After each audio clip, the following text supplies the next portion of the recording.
Assalamu alaikum. Can you hear me? Yes, ma'am. Ji madam. सबसे पहले तो मैं आप लोगों के साथ सिलेबस शेयर कर रही हूँ ग्रुप में।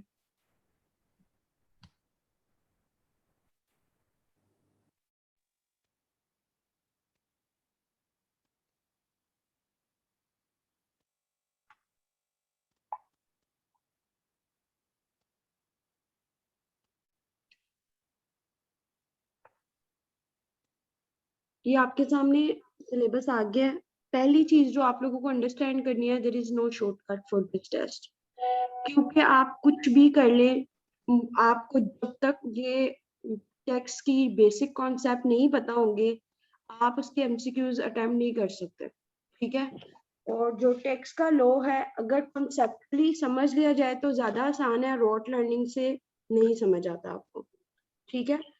तो मैं आपको आज, मेरी ये कोशिश होगी इंस्टेड ऑफ कि कैसे क्वेश्चंस को अटेम्प्ट करना है, सेंट्रलाइजेशन कैसे करनी है, पिक एंड चूज पॉलिसी कैसे करनी है, मैं आपको ये कहूंगी आप पहले बेसिक कॉन्सेप्ट पढ़ लें। बेसिक कॉन्सेप्ट के कर लेने से आपको ये फायदा होगा कि इन केस आप कहीं पे अटक रहे हैं, आपका रफ आइडिया बन जाता है, माइंड में स्केच बन जाता है। तो हम इसी सिलेबस को वन बाय वन करके डिस्कस कर लेते हैं कि वो आपसे क्या चाहता है। जब तक आप begin with and in mind के अप्रोच को फॉलो करें, लाइक जो 7 हैबिट्स ऑफ इफेक्टिव पीपल है, उसमें क्या होता है कि आप, अगर आपको ये पता चल जाए कि वो आपसे क्या एक्सपेक्ट करता है, तो आपके लिए रिलेटिवली इजी हो जाता है और आप सिर्फ उसी चीज में जो है उस चीज पे कंसंट्रेट करें, ना कि इधर उधर टाइम वेस्ट करें। तो सबसे पहले obviously you are going to be inspector in IR. हमारे मेरे मतलब एक असिस्टेंट कमिश्नर के नीचे 2 इंस्पेक्टर होते हैं, एक ऑडिटर होता है। ठीक है। ये पहले आप ये सब सुकून से आ रहे थे, आ जाएंगे लोग तो फिर मैं कर रही हूँ साइड पे। अच्छा, हर असिस्टेंट कमिश्नर के पास 2 इंस्पेक्टर होते हैं और एक ऑडिटर होता है। तो आप लोगों के पास जो है, आप लोग एज ए इंस्पेक्टर जा रहे हैं, तो आप लोगों को अपनी जीडी वगैरह का पता होना चाहिए, जॉब डिस्क्रिप्शन क्या है, वो आपसे क्या एक्सपेक्ट करते हैं। म्यूट, प्लीज म्यूट कर लें आप लोग। जस्ट अभी मुझे, अब मैं एंड पे रखूंगी आपका 1-to-1 question answer session. Workshop का पर्पस यही होता है कि पहले मैं आप लोगों को बता दूं, उसके बाद आप लोगों से 1-to-1 हम लोग डिस्कस कर लें। ठीक है। तो आई वाज टॉकिंग अबाउट कि आपको उनका फंक्शन पता चल जाए ना, उन्होंने क्या करना है और कैसे करना है, तो आप लोगों का सारा कुछ क्लियर हो जाएगा। ठीक है।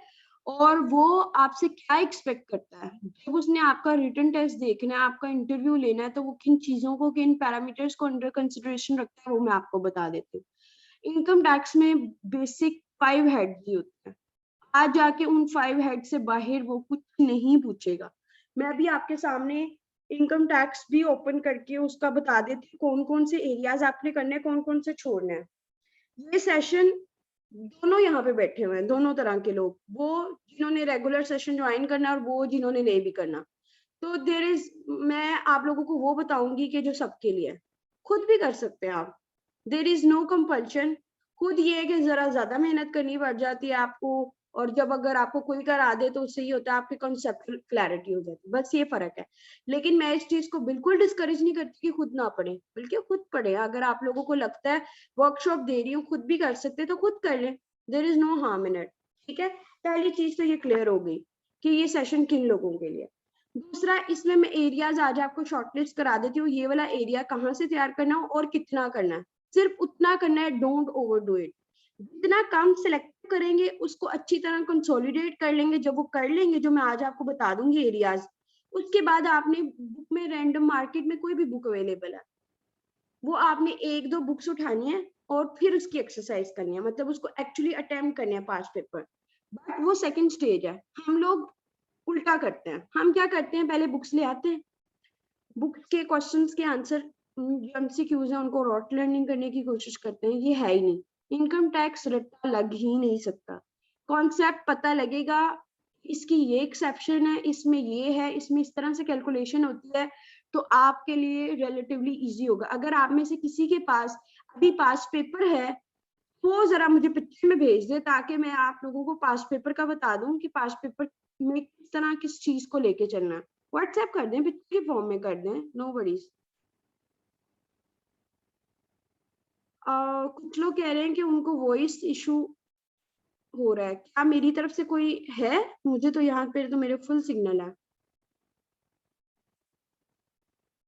Can you people hear me? Just say yes और नो।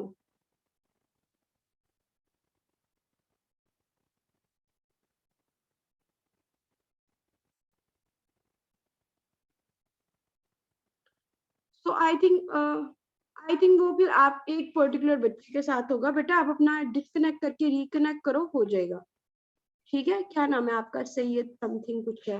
बेटा आप अपना वो करके रीडायरेक्ट करो अपने इंटरनेट को, तो हो जाएगा। Let me complete it. अगर किसी के पास पास पेपर है, मीनवाइल वो ग्रुप में शेयर कर दे, मैं आपको वो भी एक अटेम्प्ट करके आज इस सेशन में आपको करके दिखा दूंगी। ठीक है, नो वरीज।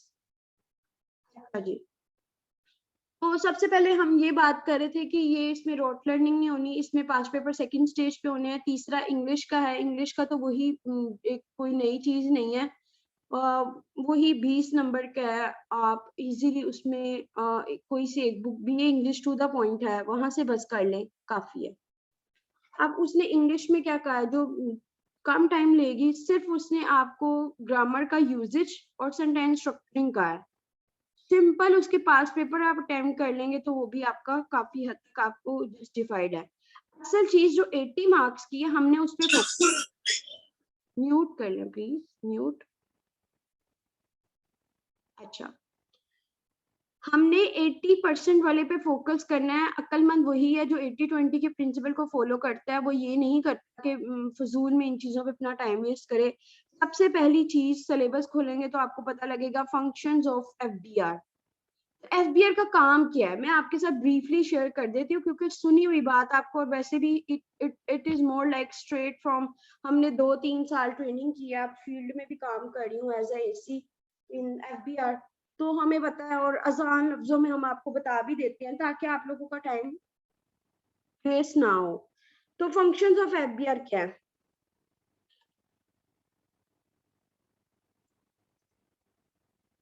वो ब्रीफली हम डिस्कस कर लेते हैं। टू इंक्रीज टेक्स्ट नेट, ठीक है,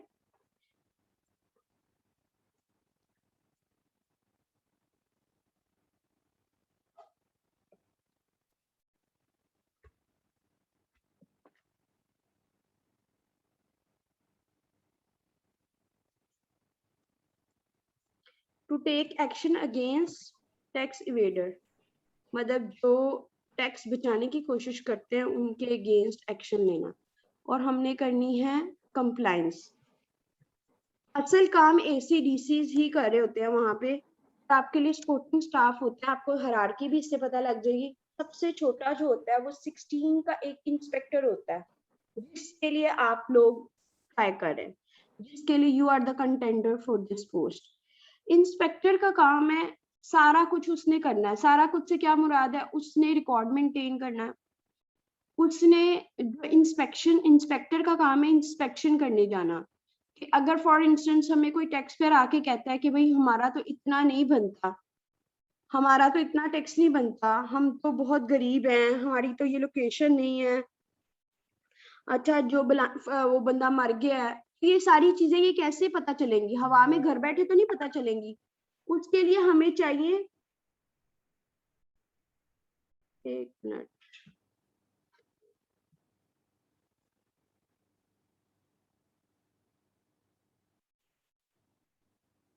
कोई इस सेशन का जो है ना लिंक दोबारा से ग्रुप में शेयर कर दे।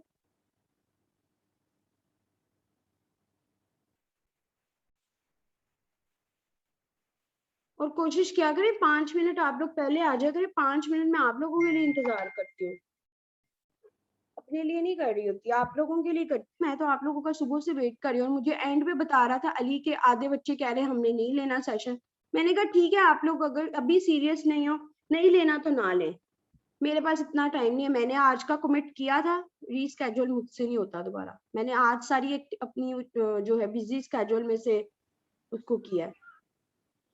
अच्छा जी, फंक्शंस ऑफ एफबीआर में हमने सबसे पहले अपना टैक्स नेट इंक्रीज करना है, दूसरा टैक्स चोरों को पकड़ना है। टैक्स चोरों को कैसे पकड़ सकते हैं, उसके लिए हमें इंस्पेक्टर की जरूरत पड़ती है, जो कि इंस्पेक्टर का काम है। ठीक है, अब इंस्पेक्टर का क्या काम है, उसके दो काम है, एक है फील्ड जॉब, एक है मतलब ऑफिस जॉब। ऑफिस जॉब में उसने हमें सारी जो असेसमेंट है वो निकाल के देनी होती है। ठीक है, मतलब एक की रोल प्ले करता है वो। लेकिन उसके लिए आपको भी नहीं है, उसके लिए आपको ट्रेनिंग्स भी मिलती है 6 to 7 मंथ्स की, वो आप करते हैं। जिसका टैक्स में इंटरेस्ट है वो इस टेस्ट को सीरियसली ले, और इस टेस्ट में आपको बहुत अच्छा, बहुत पर्क्स है। ऑनेस्टली स्पीकिंग, हमारे से ज्यादा उनकी सैलरी होती है। ठीक है, कोई फर्क नहीं है 16 में और 17 में। 16 में और 17 में कोई वो नहीं है, सिर्फ पर्क्स का और सैलरी का लिटिल बिट है, और उस अकॉर्डिंग हमने चलना होता है। ये आपके माइंड में होगी क्लैरिटी, आप ये टेस्ट क्यों कर रहे हैं और कैसे कर रहे हैं, तभी आप इजीली जाएंगे। जो इनका काम है फील्ड जॉब, वो है इंस्पेक्शन करना। डिफरेंट बिजनेस यूनिट्स में जाते हैं ये लोग, ओकेजनली जाते हैं, और वहां से जाके रिकवरीज करते हैं। पावर बहुत ज्यादा आपके पास। ठीक है, और असेसमेंट करने जाते हैं, अगर किसी ने करप्शन करनी हो तो उसके भी चांसेस बहुत ज्यादा है और पता भी नहीं चलता। जिन लोगों को आउट ऑफ वे जाके पैसा कमाना है, उन लोगों के लिए बहुत अच्छा है। ठीक है, लेकिन हम जैसे जो कि इंटेग्रिटी वाले ऑफिसर होते हैं, हम ऐसे कामों में नहीं जाते, तो हम इज्जत कमाते हैं। ठीक है, पैसा ना से इंटेग्रिटी हमारी होती है। दोनों तरह के लोग एग्जिस्ट करते हैं। मैं ये नहीं कहती कि एफबीआर के लोग करप्ट नहीं होते, बहुत करप्ट होते हैं, और मैं ये भी नहीं कहती कि बिल्कुल करप्ट नहीं होते। कोई आटे में नमक के बराबर है। तो इंस्पेक्टर है जहाँ पे रूट को, मतलब जो उसका बेसिक, वो हमारी बैकबोन है। एफबीआर की जो बैकबोन है वो है इंस्पेक्टर। हम किस पे रिलाई करते हैं, इंस्पेक्टर पे। हम है एसी, हमारे पास दो, हर ऑफिसर के पास दो दो इंस्पेक्टर होते हैं और एक ऑडिटर होता है। और इस इंस्पेक्टर का सारा काम होता है कि इसने नोटिंग करनी होती है, इसने इंस्पेक्शंस करनी होती हैं, इसने टैक्स की कैलकुलेशन करनी होती है। सारा कुछ उसको करना है, तो it's mean it's a tedious job. आसान नहीं है, लेकिन इसके फायदे बहुत ज्यादा। आपकी स्टार्टिंग की जो सैलरी है वो 60-70 से शुरू होती है। ठीक है, और आपको हाउस के पर मंथ आपको 25,000 मिलते हैं। ठीक है, उसके अलावा बाकी जो आपके अगर आपकी जॉब हो जाती है 5, हमें आपका नहीं पता, हमें आपका नहीं पता कि आप लोगों की प्रमोशन कितने अरसे बाद होती है। हमारी एसी से डीसी में जाने में 5 साल हो जाते हैं, मतलब 5 साल लगते हैं, और दैट इज फिक्स। मतलब अगर आपका प्रमोशनल टेस्ट पास है तो आप 5 साल के अंदर अंदर डीसी। अभी मेरे 3-3.5 साल हो गए, तो ये एक नेचुरल सी बात है, आप लोग प्रमोट हो जाते हो। एफबीआर में अपॉर्चुनिटी बहुत अच्छी है। ठीक है, ये सारे मैंने आप लोगों को इसलिए चीजें बताई हैं ताकि मुझसे अलग से मैसेज करके बार बार आप लोग ना पूछें क्या पर्क्स हैं, कैसे हैं, क्यों हैं, वो उसको दोबारा वो कोई नहीं कर सकता। ठीक है, फंक्शंस ऑफ एफबीआर में, एफबीआर का क्या काम है, उसने टैक्स डिमांड बढ़ानी है। असल में ये रेवेन्यू जनरेशन करता है। ठीक है, फिर इसका ये काम है एफबीआर का कि इसने जो है ज्यादा से ज्यादा, म्यूट कर लें प्लीज, सीन था, मैंने कर दिया आपको म्यूट। कोशिश किया करें खुद ही इंसानों की तरह कर लिया करें, हमें जहमत ना करनी पड़े, खुद ही कर दिया करें आप। रेवेन्यू जनरेशन आपने करनी है, एफबीआर ने टैक्स डिमांड टारगेट्स अचीव करने हैं। अच्छा, ये फ्यूचर की सर्विस है, इसमें ना एक्सटर्नल पावर्स भी इंटरफेयर करने की कोशिश कर रही हैं। जैसे आईएमएफ ने कुछ टारगेट्स हमें दिए हैं, तो हम नहीं करते, तो उन्होंने सिविलियन पे तो यकीन वैसे ही नहीं करते, उन्होंने हमारे एफबीआर में रिसेंटली आर्मी को भी भेजना शुरू कर दिया है, which is actually not a good sign. लेकिन मैं प्रॉस्पेरिटी, उसके प्रॉस्पेक्ट और फ्यूचर की सर्विस से रिलेटेड बात कर रही हूँ कि इसके आगे फ्यूचर में बहुत ज्यादा पर्क्स होने वाले। सैलरीज जो हैं आपको डबल मिलती हैं, आपकी एक सैलरी एक्स्ट्रा होती है। मतलब एक दूसरा इंस्पेक्टर और एक एफबीआर के इंस्पेक्टर में एक सैलरी एक्स्ट्रा मिलती है। और अभी टारगेट अचीव हुआ था तो हमारे जो इंस्पेक्टर हैं उनको 10-10 सैलरीज मिली हैं बेस्ड ऑन द परफॉर्मेंस। किसी को 6 मिली हैं, किसी को 8 मिली हैं, किसी को 10 मिली हैं extra, apart from there regular वो जो 70,000 पर मंथ जो डेली वो लेते हैं, उसके अलावा 10 मंथ्स की मल्टीप्लाई करके उनको मिली है कि वो अच्छा उन्होंने परफॉर्म किया, टारगेट को अचीव किया है। Mute mute please. अच्छा, उन्होंने टारगेट को अचीव किया है और ताकि वो एक रिवॉर्ड की सेंस है इसमें, ठीक है। टारगेट अचीव करने होते हैं, रेवेन्यू को जनरेट करना होता है, और basic FBR federal board of revenue से यही है कि इनका ज्यादा से ज्यादा फोकस ये कि हमने फेडरल लेवल पे टैक्स की इम्प्लीकेशन करनी है, कंप्लायंस देखनी है हमें, ठीक है। यहाँ तक क्लियर हो गया होगा, आई होप। तो कोई एक बंदा मैसेज कर दे। दूसरा उसने क्या कहा है हमें, मैं आपको डिटेल वाले फंक्शंस भी भेज दूंगी, ये जस्ट आपको 5-7 आपके टिप्स भी होने चाहिए। दूसरा उसने कहा है फिस्कल पॉलिसी ऑफ पाकिस्तान, ये इतना इंपॉर्टेंट नहीं है। टैक्स रिफॉर्म्स इन पाकिस्तान, ये मैं आपको बता देती हूँ। बेसिकली 2 रिफॉर्म्स हुई थी। सेल टैक्स के भी आपको मैं सिलेक्टिव एरियाज बता दूंगी। सेल टैक्स तो बहुत छोटा है, वो 1-2 दिन में ही तैयार हो जाता है। फेडरल एक्साइज और सेल टैक्स दोनों ओवरलैप करते हैं, और ये अगर सेल टैक्स 2 दिन में तैयार हो जाएगा तो फेडरल एक्साइज 1 दिन में हो जाएगा। अच्छा, ये अभी तक कुछ इंपॉर्टेंट असल चीज जो 80% में से अगर हम देखें ना, 60-70% वो है इनकम टैक्स ऑर्डिनेंस, जो कि मैं यहाँ पे ओपन करने लगी हूँ और आपको बताने लगी हूँ आपने कौन से एरियाज करने हैं और क्यों। अगर आप सिर्फ उन एरियाज को कर लें तो आपका टेस्ट पास हो जाएगा, इनकम टैक्स ऑर्डिनेंस। लेकिन अगर आप कहेंगे कि मैं शॉर्टकट कर लूँ, shortcut, there is no shortcut at least for this, क्योंकि ये बहुत मुश्किल है। इनकम टैक्स आसान नहीं है। मैं गलत बात आप लोगों से बिल्कुल भी नहीं करूंगी, ठीक है, वही कहूंगी जो हकीकत है। थोड़ा ड्राई है, थोड़ा टाइम टेकिंग है, कंसेप्चुअल है, लेकिन एक बार समझ आ जाए तो इतनी कोई बड़ी बात नहीं। अगर हम कर सकते हैं तो आप लोग भी कर सकते हैं। हम लोगों ने तो बहुत डीप जाके किया, लेकिन आप लोगों का चूंकि एमसीक्यूज बेस्ड है तो आपको कॉन्सेप्चुअल क्लैरिटी के बगैर आप एमसीक्यूज नहीं कर सकते। ये है आपके सामने इनकम टैक्स ऑर्डिनेंस। इसमें से आपने जो चीजें करनी है एक जगह पे प्लीज लिख लें। एक आपने करनी है डेफिनेशन, जरूर 3 स्टार्स लगा लें डेफिनेशन पे। स्क्रीन शेयर हो रही है आपके साथ? ये ले, कर दिया। नहीं हो रही थी पहले। अच्छा अब हो रही। अच्छा, ये आपने डेफिनेशन के पास अपने पास कहीं लिख लें और इसके आगे लिखे 3 स्टार्स। ये मैं इसको और ज्यादा वो कर देती हूँ ताकि आप देख सकें। डेफिनेशंस आपने जरूर करनी है, सेक्शंस याद रखने की जरूरत नहीं है आप लोगों के लिए। अगर कहते हैं तो मैं इसमें भी इंपॉर्टेंट बता देती हूँ कौन सी इंपॉर्टेंट डेफिनेशन है, लेकिन अगर आप कहते हैं कि ठीक है डेफिनेशन आप खुद ही कर लेंगे तो मैं इसको स्किप करा देती हूँ।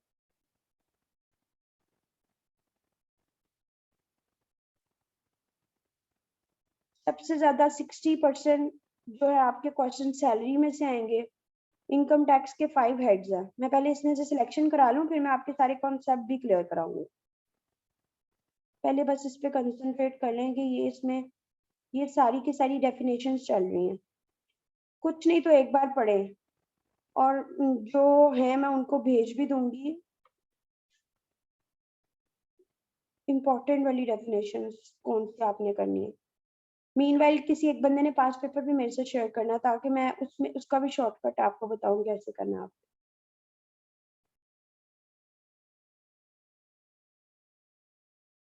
ये सारी डेफिनेशंस हैं, लेकिन इसमें सारी नहीं करनी होती, इंपॉर्टेंट सिलेक्टिव भी करनी होती है। सारा कुछ हमारे लिए नहीं होता, लेकिन वो आपको एक टीचर ही बता सकते हैं। रेजिडेंट की डेफिनेशन इंपॉर्टेंट है, लिखना है अपने पास। ये देखिए, ये हमारा सबसे इम्पोर्टेंट है,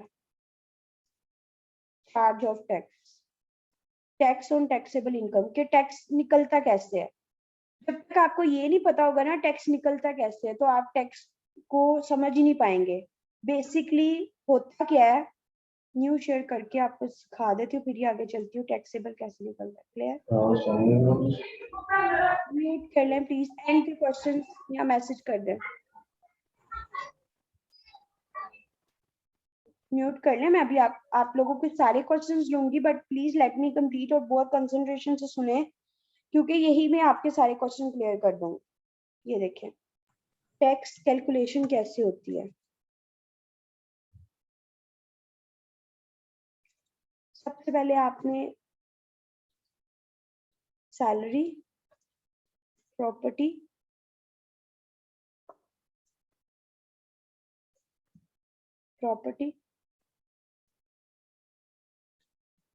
income from salary, income from property,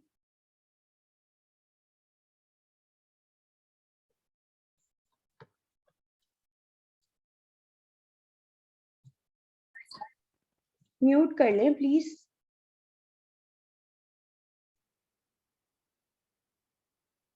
तो मैं एक जगह पे 3 स्क्रीन नहीं ओपन कर सकती, 2 ही कर सकती हूँ। Income from property, income from business, आपको इनके बेसिक कॉन्सेप्ट बताने चाहिए। और हमारा ये जो इनकम टैक्स है ना, ये बहुत ही मनूस फजूल तरीन बना हुआ है, समझ नहीं आती खुद पढ़ के। इसलिए यहाँ पे मेरी बात सुनने, यही चीजें जो है आपको उसमें हेल्प करेंगी। सैयद आपको तो पता होगा ना 5 हेड्स ऑफ इनकम टैक्स है, लेकिन इन लोगों ने बस job for the sake of job बस अप्लाई कर दिया। अब इन लोगों को एबीसी भी नहीं पता। तो वर्कशॉप कंडक्ट करने का पर्पस ये था कि इनको सारा कुछ पहले सिखाया जाए कि टैक्सेबल क्या होती है, एग्जाम्प्ट इनकम क्या होती है, क्या पर्पज है, असल में टैक्स लगता किस चीज पे। अगर हर चीज हर इनकम पे लगना है तो फिर क्या मतलब, लॉ में किस चीज में एक्सेप्शन है, किस चीज पे टैक्स लगना है, कौन टोटल इनकम है, तो वो सारी चीजें वो मैं बताऊंगी तो आएंगी ना।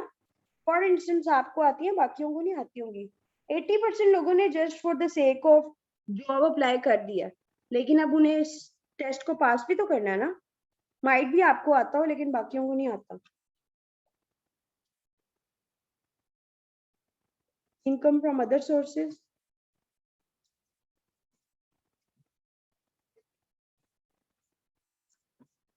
अगर आप कहते हैं मैं बेसिक स्किप कर देती हूँ, जैसे आप लोग कहते हैं मैं स्किप कर देती हूँ, मुझे कोई मसला नहीं। कैपिटल गेन, अच्छा जी, ये 5 हेड्स हैं, ये 5 हेड्स, ये मैं स्पॉटलाइट ऑन करी, ये देखिए ये 5 हेड्स हैं।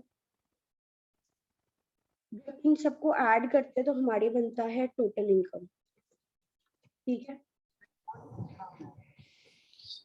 हाँ क्लास हुआ ये सर ओरिएंटेशन ಈ ಜಗನ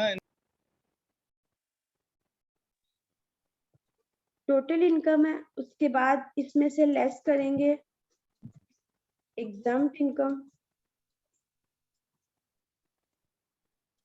हमारे पास आ जाएगा नेट में टैक्सेबल इनकम। ठीक है, यहाँ तक कुछ समझ आई है आप लोगों को? अच्छा, अब एग्जाम्प्ट इनकम कौन कौन सी होती है? एग्जाम्प्ट इनकम की 5 टाइप्स है। ठीक है,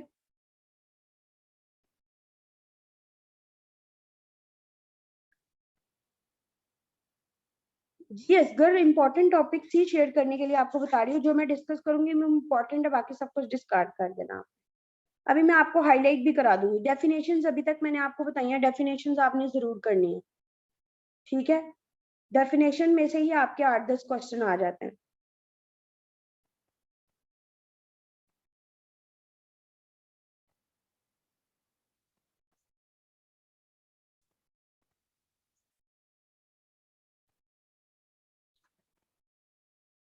टैक्स ऑन टैक्सेबल इनकम, इसकी उससे घबराना नहीं है। ठीक है, यहाँ पे एक चीज लिखी हुई है, फर्स्ट कैजुअल रेट्स, तो मैं आपको यहाँ पे इसके साथ ही एक बात बता दूं, कि जब आपने टैक्सेबल इनकम निकाल दी है तो इसके बाद इनकम टैक्स में शेड्यूल 1 में आपके पास रेट्स है, तो हमने रेट्स लगाने हैं। उसमें 3% है, डिफरेंट होते हैं as per individual, as per AOP और इंडिविजुअल का सेम होता है।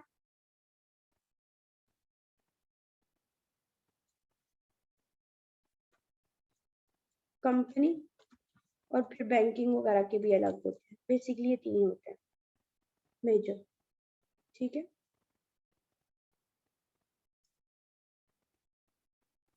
अच्छा, दोबारा से उसमें चलते, क्योंकि जैसे जैसे बात के अंदर से बात हमने सिर्फ इम्पोर्टेंट बातें करनी है।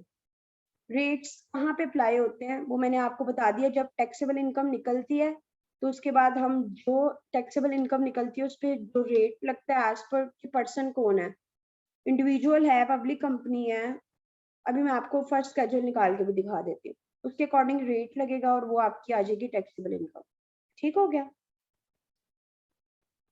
जो आपकी कंपटीशन ऑफ टैक्स होती है। अच्छा, इसमें आपके पास यहाँ पे आ गया द इनकम टैक्स। सारा आपने पढ़ने की जरूरत नहीं है, आपने इसमें से देखना है कि आपको क्या क्या करना है। टैक्स क्रेडिट का आपको पता होना चाहिए। टैक्स क्रेडिट क्या होती है? ये एक्सेप्शन की एक टाइप है जिसमें आपको रिबेट या क्रेडिट, रिबेट होता है छूट, क्रेडिट होता है कि आपको इतना माफ कर देंगे, ठीक है। वो आपने निकाल देना। अगर किसी की बाहर से पैसे आते हैं, फॉरेन रेमिटेंस, उसको क्रेडिट मिलेगा, सबसे पहले वो डिडक्ट होगा। फिर ये इसमें एग्जम्पशंस है, एग्रीकल्चर वगैरह वाली वो है, 147 एडवांस टैक्स है वो है, 168 टैक्स रिडक्शन एट सोर्स है, ये सब कुछ माइनस होगा तो हमारे पास क्या आ जाएगा? Taxable income. कितनी हमने निकालनी है और कितनी करनी है। अच्छा, यहाँ पे इंपॉर्टेंट चीज जो कि आपको बुक में कॉन्सेप्टली नहीं मिलेगी, इसका स्क्रीनशॉट ले लें, मैं आगे आपको एक कॉन्सेप्ट कराती हूँ। इनमें से जो इनकम फ्रॉम प्रॉपर्टी है ना, ये सेपरेट ब्लॉक में आता है। अब सेपरेट ब्लॉक क्या होता है? सेपरेट ब्लॉक का मतलब है हम इसका अलग ही टैक्स चार्ज करते हैं और अलग ही ऑन द स्पॉट पे कर देते हैं। अगर ऑन द स्पॉट पे नहीं भी करते तो इसका एक सेपरेट ब्लॉक बना के, सेपरेट का मतलब ही अलग है, ताकि वो इनके साथ मिंगल्ड ना हो। और इसके रेट्स भी कम है, ये गवर्नमेंट ने एक फैसिलिटी दी हुई है, ठीक है। इनके साथ जब हम ऐड करेंगे तो आपके पास इनके साथ तो अमाउंट बहुत ज्यादा बढ़ेगी, टैक्स ब्रैकेट ज्यादा बढ़ेगी तो टैक्स ज्यादा लगेगा। अगर हम इसको निकाल देते हैं, हम शुरू में डालेंगे for the sake of rate, जब हमारा रेट निकल जाएगा तो हम उसमें से ये वाली अमाउंट माइनस कर देंगे, ठीक है। तो यहाँ पे जो एक टर्म आई है सेपरेट ब्लॉक की, वो आपके सामने क्लियर हो गई है। ये लिखा हुआ है सेपरेट टैक्सेशन।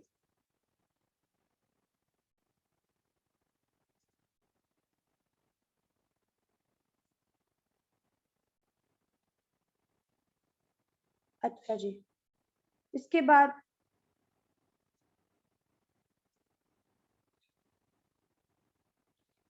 हमारे पास आ जाएगा collection of tax and deduction of tax. Tax 3 तरह से डिडक्ट होता है। एक वो टैक्स जो हम साल के बाद खुद बताते हैं कि ये हमारा इतना बना है और हम टैक्स रिटर्न फाइल करके देते हैं। एक वो होता है जो कि एडवांस टैक्स है, जो कि बड़ी बड़ी कंपनीज 4 जो है ना क्वार्टर्स में, मतलब एक साल को 4 उस पे डिवाइड करके, 4 पे डिवाइड करके हर एक एक इंस्टॉलमेंट पे करती हैं, एक साल में 4। और तीसरी वो होती है जो कि टैक्स डिडक्शन एट सोर्स है, वो आपको और मुझे पता ही नहीं है। जैसे हम लोग मोबाइल चार्ज कार्ड रिचार्ज करते हैं तो हमारा टैक्स डिडक्ट हो जाता है। हम बैंक में जाते हैं, हम 50,000 से ज्यादा अमाउंट विड्रॉ करते हैं, हमारा टैक्स चार्ज हो जाता है। ये क्या है? टैक्स डिडक्शन एट सोर्स, ठीक है। और एक टैक्स वो है जो हम अपनी मर्जी से देते हैं, मतलब साल के बाद कंप्यूट करके वो फाइल रिटर्न फाइल करते हैं और ये हमारी टोटल इनकम बन जाती है।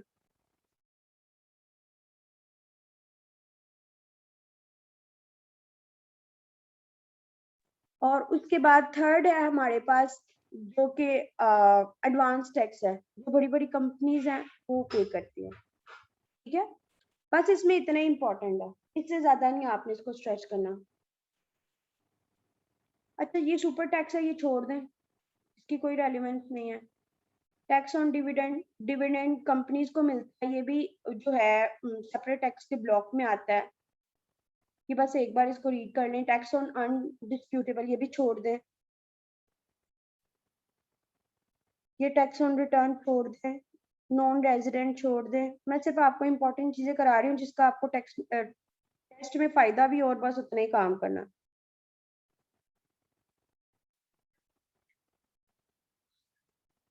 असल आपका शुरू होता है यहाँ से, सैलरी से। ये वाला पार्ट इंपॉर्टेंट है, सेक्शन 9, 10, 11, इसको लिख लें। ये देखिए हेड्स ऑफ इनकम, ये जो मैं आपको बता रही थी शुरू में आपकी कंसेप्चुअल क्लैरिटी के लिए। टोटल इनकम मैंने आपको बता दिया है, जब 5 हेड्स को प्लस करते हैं टोटल इनकम आ जाती है, और उसमें से एग्जम्प्ट माइनस कर दे तो टैक्सेबल आ जाती है, जिसको लॉ में नाम दिया हुआ है डिडक्टेबल अलाउंस। ठीक है, ये रहा salary, this is the most important. इसको 3 स्टार्ट कर लें।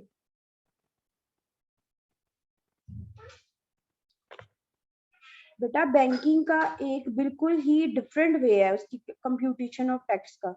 वो आम लोगों की तरह या आम कंपनीज की तरह उसकी कैलकुलेशन नहीं होती।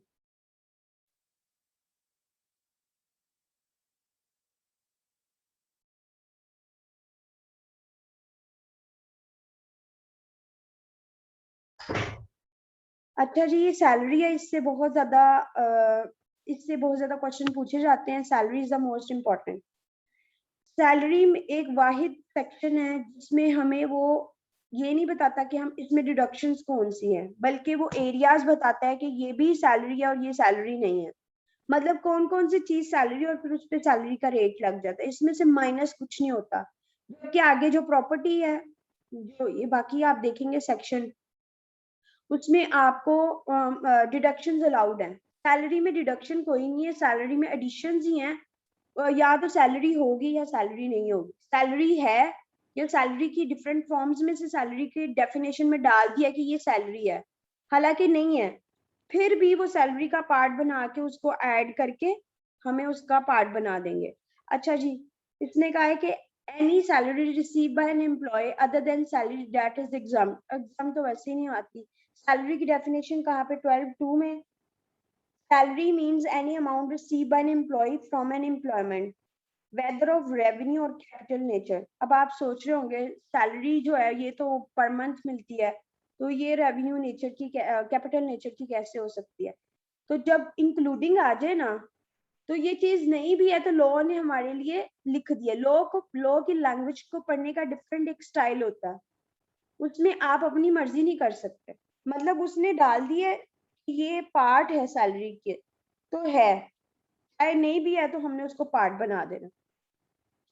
फॉर इंस्टेंस अगर किसी को रेंट मिलता है, यूटिलिटीज मिलती हैं, नॉर्मल में तो आप उसको सैलरी का पार्ट नहीं ना बताते। यहाँ किसी को टीए डीए मिलता है, ठीक है, या किसी को कमीशन मिलती है, payment in lieu of leaves, अगर किसी को लीव की जगह पे वो लीव्स ना करे उसको मिल जाती है उसके पैसे। टीए डीए बेटा ट्रैवलिंग अलाउंस, डेली अलाउंस, ये भी सैलरी का पार्ट है, लॉ ने कहा है। वैसे हमें नहीं कहा जाता, लेकिन ये जब लॉ ने कह दिया तो जब हमने टैक्स की कैलकुलेशन करनी तो उसका पार्ट होगा। ठीक है। अच्छा जी, देखिए आप कितनी यूनिक उसने करके डेफिनेशन बनाई है कि सैलरी वो भी है कि अगर आपने कोई एक्सपेंस जो कि वैसे उसकी जिम्मेदारी है, आपकी जिम्मेदारी है ना, आपके स्कूल के बच्चे की एक फीस जानी है, तो वो आप कहते हो, आपका एम्प्लॉयर कहता है वो बहुत अच्छा चले, कहता है मैं आपके बच्चे की सैलरी वो दे दूंगा, फीस दे दूंगा। हालांकि वो आपकी सैलरी तो नहीं काउंट हो रही, लेकिन लॉ ने कहा है वो भी सैलरी है। ठीक है। उसके बाद any profit in due of salary, कुछ भी आपको मिलता है, अगर आपको जब आप टर्मिनेशन ऑफ एम्प्लॉयमेंट पे पैसे मिलते हैं तो वो भी सैलरी है, पेंशन मिलती है वो भी सैलरी है। मतलब उसने सब कुछ बता दिया कि आपको सैलरी से क्या क्या मुराद है। ठीक है। ये देखिए, ये जो बात आपको मैं शुरू में कह रही थी, no deduction shall be allowed for any expenditure, ये वाहिद सेक्शन है जिसमें डिडक्शन कोई अलाउड नहीं है। इसमें बस आप एडिशन कर सकते हैं, ये सैलरी है या नहीं है, ये है या नहीं है। लेकिन ये नहीं कर सकते कि आपका जी मैं ऑफिस जा रहा था तो रास्ते में मेरे ये एक्सपेंस हुए तो मुझे वो एक्सपेंस क्लेम करने थे, ऐसा कुछ नहीं है, ठीक है। अच्छा जी, ये सैलरी का ब्रीफ हो गया, ये वैल्यू परक्विजिट ये दोनों ऐड करके सैलरी के साथ करते हैं, ठीक है। मतलब फॉर इंस्टेंस आपको घर मिला हुआ है, आप गवर्नमेंट को या अपने एम्प्लॉयर को कुछ पे नहीं करते, लेकिन वो जितने भी वैल्यू का घर है आपको अमाउंट नहीं पता, तो हम उसकी वैल्यू निकालेंगे। लॉ ने फॉर्मूला बताया है कि हम उस घर की वैल्यू कैसे निकाल सकते हैं, ठीक है। 45% होती है। अगर किसी ने आपके एम्प्लॉयर ने आपको ड्राइवर दिया है, गार्डनर दिया है, आप लोगों को क्या मतलब, आप लोगों को इतनी सी बात क्यों नहीं समझ आती कि भाई म्यूट करना, बस सिंपल सा आपको फॉर्मूला म्यूट करना और कुछ भी नहीं करना आप लोगों को। अच्छा जी, कोई बिल्स हैं वो अगर आपका एम्प्लॉयर पे कर देता है तो जितनी फेयर वैल्यू उसकी बनती है वो हम उसको सैलरी का पार्ट बना देंगे। अगर कोई लोन है 10 लाख से नीचे है तो उस पर कोई वो नहीं होगा, अगर 10 लाख से ऊपर है तो हम उस जो इंटरेस्ट है वो भी ऐड करेंगे। ये आसान करके पढ़ा रही हूँ आपको। ये बेंचमार्क की डेफिनेशन दी हुई है, बस ये आपने छोड़ देना। सेक्शन 12 13 इंपॉर्टेंट है, 14 छोड़ देना। 15 इंपॉर्टेंट है, आप देखना इसके नीचे इसकी डिडक्शन दी है। मैं आपको कह रही थी, बता रही थी ना यही बात कि सैलरी सिर्फ एक वाहिद सेक्शन है जिसमें डिडक्शन अलाउड नहीं है, बाकी जितने भी सेक्शंस होंगे उनमें डिडक्शंस अलाउड है। कामरान अहमद, क्या समझ नहीं आ रहा बेटा? ये ड्राई है और इसके बेसिक कॉन्सेप्ट अभी हम यही डिस्कस कर रहे हैं, क्या चीज इंपॉर्टेंट है और क्यों, और क्या चीज इंपॉर्टेंट नहीं है तो क्यों नहीं इंपॉर्टेंट, और मैं सिर्फ उसके हाईलाइट्स आपको बता रही हूँ।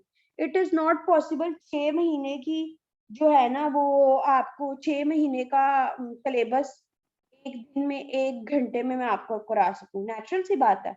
बेसिक कॉन्सेप्ट करा सकती हूँ वो मैं आपको करा रही हूँ कि है कि आपको फेमिलियर तो होना क्या चीज करनी है। किताबें खोल के आप लोग बैठ जाएंगे, आपको कुछ नहीं समझ आनी। ये ऐसे ही है जैसे आपके सामने इनकम टैक्स खोला है और 80% इसमें से ही आना है पेपर। जितनी मर्जी आप गाइड पढ़ लें, कुछ भी पढ़ लें, कोई फायदा नहीं है जब तक ये नहीं पता होगा ना कौन सी चीज क्या है और कैसे है, आपको कुछ नहीं समझ आनी। और कॉन्सेप्ट बताने के लिए कोई बंदा कॉन्सेप्ट बताएगा तो आपको समझ आएगी। फॉर इंस्टेंस आपको ख्वाब आया कि सैलरी की कोई डिडक्शन, या आप अंदर डीप जाके पढ़ा ना आपने, ये तो मैंने आपको बता दिया कि सैलरी बस एक वाहिद हेड है जिसकी कोई डिडक्शन अलाउड नहीं है, बाकी सब में है। अब इनकम फ्रॉम प्रॉपर्टी में उसकी क्या डेफिनेशन है? देखिए, लॉ हमें लॉ या टैक्स का जो इनकम्स हैं वो कैसे बताना है, वो ये पता चलेगा जब हम इसको रीड करेंगे, ठीक है। रीड कैसे करेंगे? ये इतनी टफ लैंग्वेज है, जरा खुद पढ़ के देखें, पढ़े जरा first. The rent received or receivable by a person for a tax year other than rent exempt from tax under this ordinance shall be chargeable to tax in that year under the head income from property। पहले हर चीज के पीछे एक एक definition पूरी की पूरी है। इनकम फ्रॉम प्रॉपर्टी में क्या क्या आता है, ये किस किस पे होता है, इसकी कैलकुलेशन कैसे है, अच्छा कौन से ईयर की बात करें, अगर पिछले साल का रेंट इस साल में मिल जाए उसका क्या ट्रीटमेंट है। हर चीज टैक्स के लिए नहीं होती, कुछ चीजें एग्जाम्प्ट भी होती हैं। अच्छा कौन सा रेंट एग्जाम्प्ट है, ठीक है, बताया होगा तो वो हम करेंगे ना।